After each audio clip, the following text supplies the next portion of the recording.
तो welcome to our channel strong concept. आज मैं आपको some of the basic concepts of trigonometry समझाने जा रहा हूं। But before that don't forget to like and subscribe because it will motivate me to go further and develop my this lectures more interesting. So आपको कोई बोल दे 10-33 degree का value ढूंढो, तो कई बच्चे तो ऐसे भी होंगे कि उनको तो ये भी पता नहीं होगा 10-33 डिग्री भी होता है, क्योंकि वो अभी भी राइट एंगल वाले दुनिया में होंगे। क्योंकि ट्रिग्नोमेट्री तो अब हम राइट एंगल में पढ़ते हैं जनरली, है ना। लेकिन अब हम जैसे ही फर्दर हायर स्टडीज करने लगते हैं तब हमें पता लगता है कि 233 डिग्री होता है, 120 डिग्री में भी अप्लाई होता है ट्रिग्नोमेट्री रेशियोज। सो लेकिन आपको मैं बोलता हूँ, ये मैंने ये जितने भी ट्रायंगल्स बनाए ना, इनको अच्छी तरह से याद कर लीजिए, क्योंकि ये आपको बहुत ज्यादा बेनिफिट देगा। जैसे आप कोई, लेकिन डोंट फॉरगेट दैट आपको ये पता होना चाहिए कि 10 में कौन सा रेशियो होना चाहिए, परपेंडिकुलर किधर होना चाहिए, बेस किधर होना चाहिए, हाइपोटेनियस कहाँ होना चाहिए, ये सब आपको अच्छी तरह से पता होना चाहिए, तभी ये अप्लाई कीजिए। वो पता नहीं है तो आपको वो सीखना पड़ेगा, पहले एनसीईआरटी बुक से वो सीख लीजिए, उसके बाद ये देखिए, तब आपको बहुत बेनिफिट होगा। सो जैसे हमें पता है 10 theta is equals to perpendicular by base, ये हमको सबको पता है। सो इसको अप्लाई करते हुए मैं इसको सॉल्व करने वाला हूं। देखिए, अब मैं इसको सॉल्व करने के लिए अब जो जनरल तरीका होता है फॉर्मूला याद करके, मैं वो नहीं करूंगा। मैं एक जनरल तरीका दिखाता हूं, बहुत आसान तरीका, ग्राफ बनाकर, सिंपल। या आप सोचिए, एक बार छोटा एक ग्राफ बनाइए, आप इजीली ये कर सकते हैं सॉल्व। ऐसा कीजिए, जैसे 233 डिग्री है, 233 डिग्री इधर लाई करेगा और इसका ये टर्मिनेटिंग एंड, ये एंगल 233 डिग्री। तो अब देखिए, कोई फॉर्मूला याद करने की जरूरत नहीं, ये इजीली ये याद रख लिए जी, ये जो बेस है ना, ये इसको हमेशा बेस समझिए। ये जो है ना, ये एक्स एक्सिस, इसको हमेशा बेस समझिए, है ना, हमेशा बेस समझिए इसको। मैं जो भी केस बताऊंगा इसमें हमेशा बेस समझिए, तो आपको मतलब ये ट्रायंगल का बेस होता है ना, इसको समझिए, ये बेस, तब आपको इजीली समझ में आ जाएगा मैं क्या बोलने की कोशिश कर रहा हूँ। इसको बेस समझकर, ये टर्मिनेटिंग एंड को हाइपोटेनियस समझकर यहाँ एक ट्रायंगल बन रहा है। अब अगर इसको कनेक्ट करेंगे just like this, then you will get one triangle. ये ट्रायंगल में ना, ये एंगल कितना है ना, ये एंगल का हम एक्चुअल में वैल्यू ढूंढ रहे हैं, जो ट्रिग्नोमेट्री का। लेकिन डोंट फॉरगेट दैट ये भी अप्लाई होता है कि वो कौन से क्वाड्रेंट में है। जैसे हमारा वो निमोनिक है ना, ऑल स्कूल टू कॉलेज, ये याद रख लीजिए अच्छी तरह से, ऑल स्कूल टू कॉलेज। आपको ये याद रखने की जरूरत है तो फिर रिपीट करके इस वीडियो को देख लीजिए, फिर याद हो जाएगा। ऑल स्कूल टू कॉलेज, ये पहले क्वाड्रेंट के लिए, all school to college. All मतलब सब ट्रिग्नोमेट्री का वैल्यू फर्स्ट क्वाड्रेंट में पॉजिटिव होता है, ये तो आपको पता ही होगा। सेकंड क्वाड्रेंट में साइन का सिर्फ पॉजिटिव होता है, उस कारण एस। और थर्ड क्वाड्रेंट में 10 का सिर्फ पॉजिटिव होता है, इस कारण 10। लेकिन याद रखना, उनका जो इनवर्स होता है ना, मतलब रेसिप्रोकल, जैसे कॉट हो गया, साइन का कोसेक हो गया, ये इन सब का वैल्यू भी इसमें पॉजिटिव ही रहता है, इस क्वार्टर में, रेस्पेक्टिव क्वार्टर में, इसका रेसिप्रोकल और इसका वैल्यू ऑल में सबका। और ये लास्ट में ना, all school to college, college में ये सी जो है ना, कॉस के लिए डिनोट करता है, और इस जगह में आपका सेक भी पॉजिटिव रहता है, मैंने जैसे अभी बोल दिया है। सो इस क्वार्टर में ना, आपका ये जो लेफ्ट एंगल है ना, ये कितना है वो आइडेंटिफाई करना पड़ेगा पहले। तो जैसे ये 180 डिग्री है, ये तो आप सबको पता है।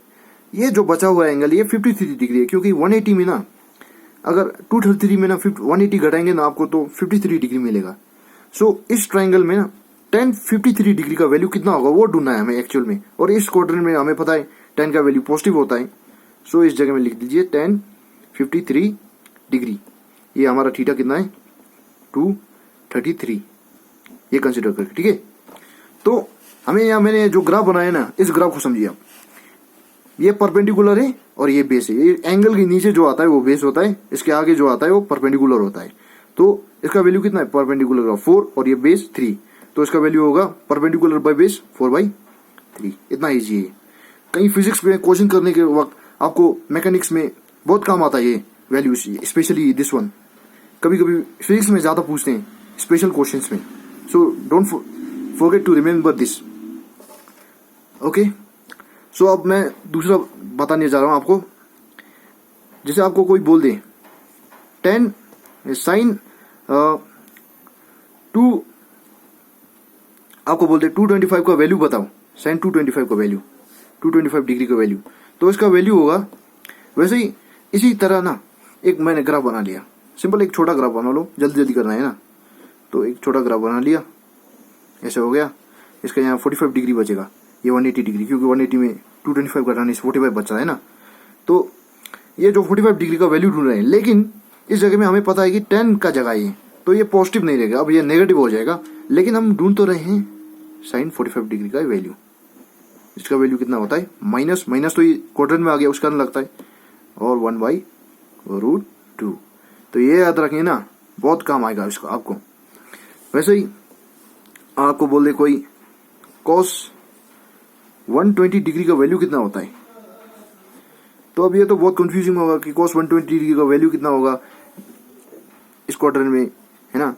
तो अब को कंफ्यूजन हो सकता है इसमें। तो फिर अब देख लीजिए, ये साइन का क्वाड्रेंट है, आसान नहीं, बहुत आसान है। और ये कितना एंगल बचता है, ये ऐसा बना लीजिए, यहाँ कितना एंगल बचता है, ये 120 डिग्री हो गया। यहाँ कितना एंगल बच रहा है, बच कितना एंगल रहा है 180 से, ये बेस मानिए, मैंने बोला था जैसे हमेशा इसे बेस मानिए। ये जब सेकंड क्वाड्रेंट में आ जाएंगे तो ये हमेशा इसे बेस मान लीजिए। और यहाँ बच कितना एंगल रहा है, हमारे यहाँ बच रहा है 60 डिग्री, क्योंकि ये एंगल में ना बेस इसे मानेंगे और हाइपोटेनस से ये मानेंगे, तो एंगल बच कितना रहा है, 60 डिग्री तो बच रहा है इस जगह में हमारा एंगल। इतना एंगल है कितना, मैं वो बोल रहा हूँ 60 डिग्री है, तो इसका वैल्यू ढूंढ रहे हैं cos 60 डिग्री। तो cos 60 डिग्री का वैल्यू कितना होता है, मैंने जो ग्राफ बनाया है ना, इसके थ्रू देख सकते हैं आप। हमारा ये बेस होता है, ये हाइपोटेनियस होता है। सो हमें पता है cos theta is equals to base by hypotenuse 1/2, easily याद हो गया, ज्यादा रटने की जरूरत नहीं, इसे 1/2 हो गया। वैसे ही आप फोर्थ क्वाड्रेंट में आ जाइए, जैसे कोई बोल दे आपको cos 300 डिग्री का वैल्यू कितना होगा, तो आप भी इसे भी इजीली ढूंढ सकते हो वैसे ही करके। cos 300 डिग्री के लिए एक ग्राफ बना लीजिए सामने, आप अपने सामने, जल्दी जल्दी हो जाएगा। ये 300 डिग्री सपोज कंसिडर कीजिए, है ना।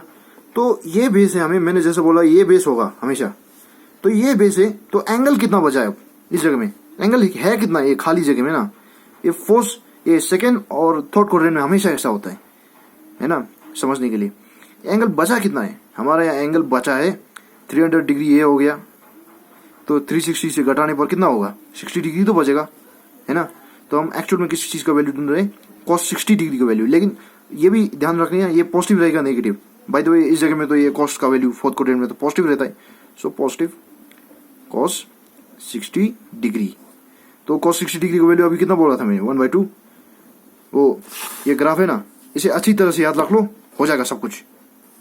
सो नाउ अब आपको मैं 1-2 क्वेश्चंस देने जा रहा हूँ, इसको कीजिएगा, फिर आपको कॉन्फिडेंस जनरेट होगा और then build your bright future. और ये आप इतना मुश्किल भी नहीं है, और एग्जाम में इतना ज़्यादा फॉर्मूला याद करने की कोशिश नहीं है, क्योंकि बहुत ज़्यादा फॉर्मूला होता है, सब फॉर्मूला तो कहाँ हम याद कर सकते हैं।